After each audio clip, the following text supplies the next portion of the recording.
Hey, welcome back to the Board Game Closet. My name's Jimmy. I'm Rod. And today we're going to take a look at New York 1901. This is put out by Blue Orange Games, plays 2 to 4 people in roughly 30 to 60 minutes.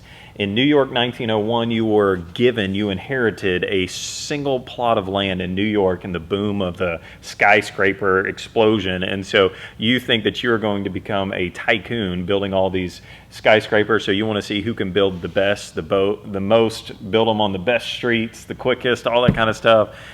So let's see what you get in the box.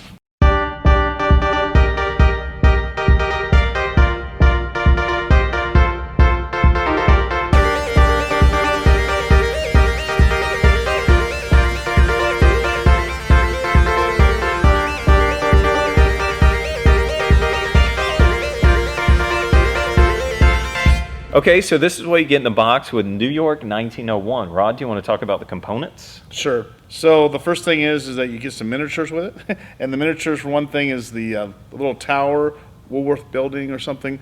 And this is your tracker, basically, that tells you what your points. So any of you who are used to playing Ticket to Ride, exactly, Kingsburg, would know what the tracker's for.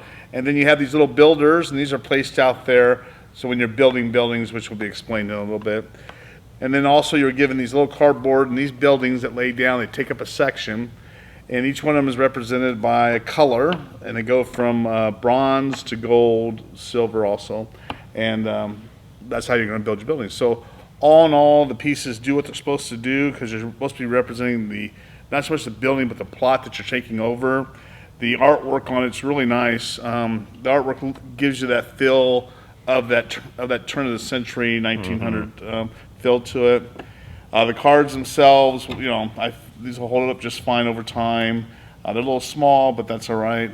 Tim would probably really like these. But anyway, and then of course you're given your character cards, which is done with the great artwork. That's got that real feel also for the turn of the century, and it's got kind of that, like Disneyland when they have the drawings of that time period. So it's nicely represented. So the board's nice size, nice quality. So all in all, it's very good when it comes to pieces. Right, cool. So the rules to learning New York 1901, is it hard? Is it easy? It's super easy. The complexity of this game is not that difficult. Once you figure out the basic idea of how to upgrade buildings, how to purchase land, it's really simple. So it's not a complicated game. I would say in complexity, I'd say it's above a Ticket to Ride, but It's not a really complicated game because you can only do so many things on a round anyway. Sure. So, okay, so let's talk about how you actually play the game.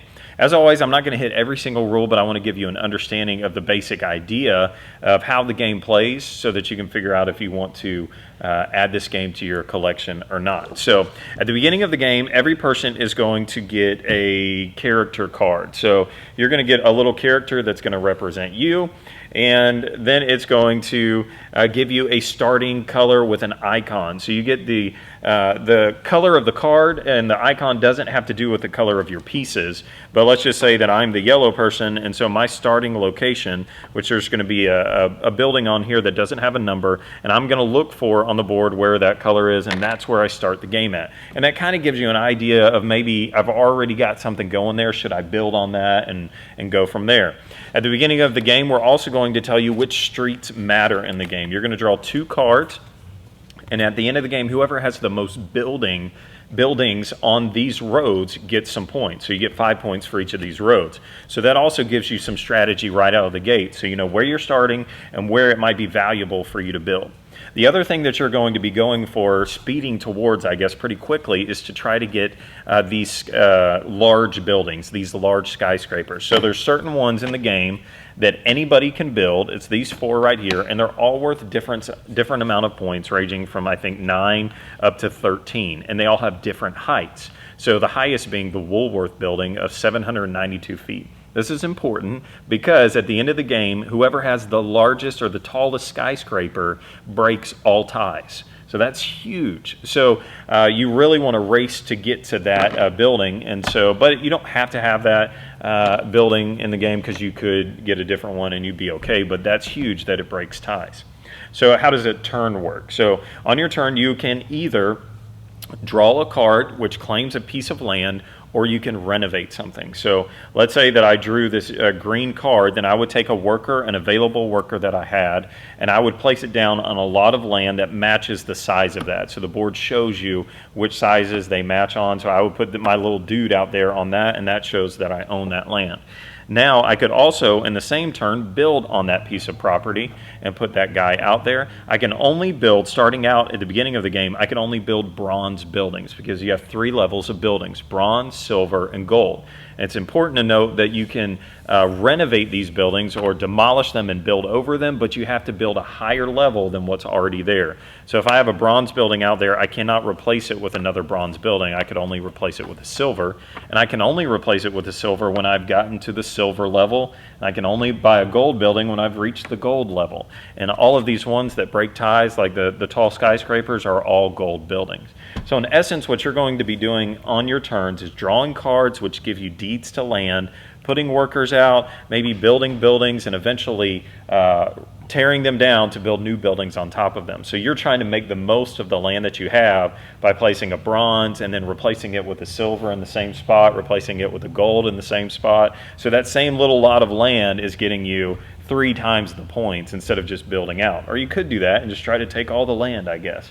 But that's really how the game plays out, is you're going to be building buildings, renovating buildings, demolishing buildings, building new ones, just going all the way to the very end. The end of the game is triggered when somebody has, I think it's 4 or 5, I think it's 4 buildings left. So when you have 4 buildings left, that means everybody else gets one last round. And so it goes around the board, and then you start paying out bonuses. So there's bonuses here for whoever has the most buildings on one street. So if you have a corner building, that could give you bonuses, because let's say that it's Wall Street and Nassau on this game. Then if I have a building right here on the corner of Wall Street and Nassau, then that counts for both of those cards.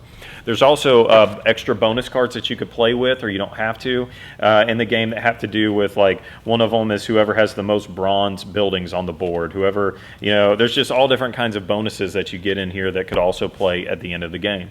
So the whole time you're trying to keep track of how many points do I have, how many points am I going to get when I build this building, how many buildings does he have on this street and that street, and let's think about the bonuses at the end of the game, all that kind of stuff. And the game does a really good job of keeping you close the whole time, because I could build this building and all of a sudden shoot up 13 points.